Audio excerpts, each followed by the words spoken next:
Hidden beneath the ocean's surface lies one of nature's most extraordinary treasures: coral reefs. Often called rainforests of the sea, they support about a third of all marine life despite covering less than 1% of the sea floor. At first glance, these creatures may look simple, but below the surface lies an incredibly complex animal that's been around for about 500 million years. Corals are classified as animals, although they are a colonial species made up of many individual polyps. Polyps are small mouth-like openings that are surrounded by tentacles. Inside the polyp tissue live microscopic algae called zooxanthellae, which can photosynthesize. This process produces nutrients which feed the coral in a symbiotic relationship. Beneath the tissue, there is an accumulation of calcium carbonate, which forms the skeleton. There can be hundreds to thousands of identical polyps that comprise a single colony, and these are what form coral reefs worldwide. One of the most valuable benefits from our reefs is that they protect our shores and coastlines from incoming waves created by storms and hurricanes. Much like other coastal ecosystems, these natural barriers can absorb up to 97% of incoming wave energy, helping us prevent flooding and protect communities. They also boost local economies by creating jobs and bringing in millions of tourists annually. In Florida, the reefs have been estimated to contribute around $8.5 billion alone to the economy, while over 1 million people flock to Florida every year to fish. Most importantly, corals are habitats for millions of marine species, forming unique biodiversity hotspots within our oceans. Without their rock-like skeletons, there would be no structures for marine animals to live on, causing a great imbalance in the ecosystem. 100% of the coral around the Keys is now bleached. Heat stress caused by a record marine heat wave. Sudden, massive bleaching event. Scientists are calling this the worst coral bleaching event in Florida's recorded history. Despite all of the goods and services that corals provide for us, they're in a rapid state of decline, which could soon lead to extinction. In the past few decades, Florida has lost more than 90% of its coral cover. Although Florida's coral reef is the third largest in the world, natural and anthropogenic causes have led to this major loss in population. Coral bleaching occurs when a coral becomes stressed and expels the zooxanthellae inside their tissues. Although this doesn't mean immediate death, prolonged bleaching can cause the corals to starve and die. Bleaching can be triggered by intense changes in temperature, chemical pollution, diseases, and many other factors. Due to climate change, these bleaching events are becoming both more frequent and intense, worsening with every summer that passes. Some of the biggest local threats facing Florida's corals are humans themselves. Plastic pollution is a big issue, with 400 million tons of plastic waste being produced globally every year. Our oceans are infested with plastic, which can entrap themselves in coral and block sunlight, causing corals to starve. Increased coastal development leads to fertilizers and harmful chemicals entering our ocean, which can severely harm and pollute corals along with other marine life.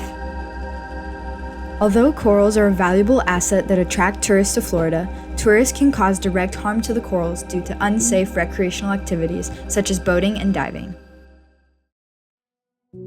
There is hope for our corals, and it can begin in places like this. At the University of Miami's Rosenstiel School, scientists have been working tirelessly to restore Florida's coral populations. In Dr. Diego Learman's lab, restoration can take many forms, such as coral research, active reef restoration, and educational outreach. In the Coral Restoration Lab, graduate students and research associates work to grow corals while also carrying out various research projects. Although corals are not mobile animals, they require a lot of work to maintain. With special lighting, temperature, and water flow, the tanks are curated to have the perfect conditions for corals to thrive. Really, coral husbandry comes all the way down from governing the water quality that the corals are exposed to, all the way down to what you feed them on a regular basis, how clean they're kept, are they constantly being exposed to other organisms that are competing with them. All these different kinds of factors play into how well they're doing, their overall health, and how much they're growing for us as a lab. There are various volunteers who work in the lab for hours every week just to keep the tanks and corals clean and free of algae. A majority of the research done in this lab focuses on restoration ecology and what the best methods are for growing and outplanting corals. The reason for growing corals in the lab is so they can be planted back onto the reef through a process called coral gardening. Coral gardening is where corals are grown and propagated in an isolated place, such as an underwater nursery or in the lab tanks, and once big enough, are planted onto the reef through different attachment methods. Historically, the most common coral used for gardening and restoration has been an endangered species called staghorn, a type of branching coral. Like all corals, this species can produce asexually, meaning that a small piece can be pruned, encouraging the colony to grow back to its original size at a faster rate.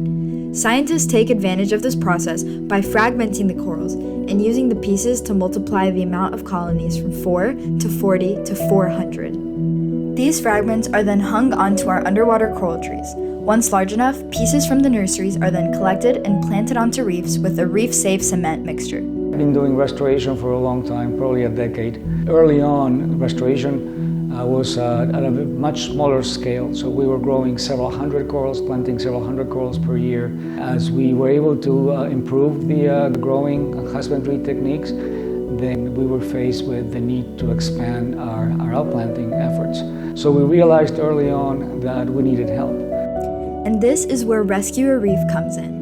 Rescue a Reef is a citizen science program that makes coral restoration accessible to the general public.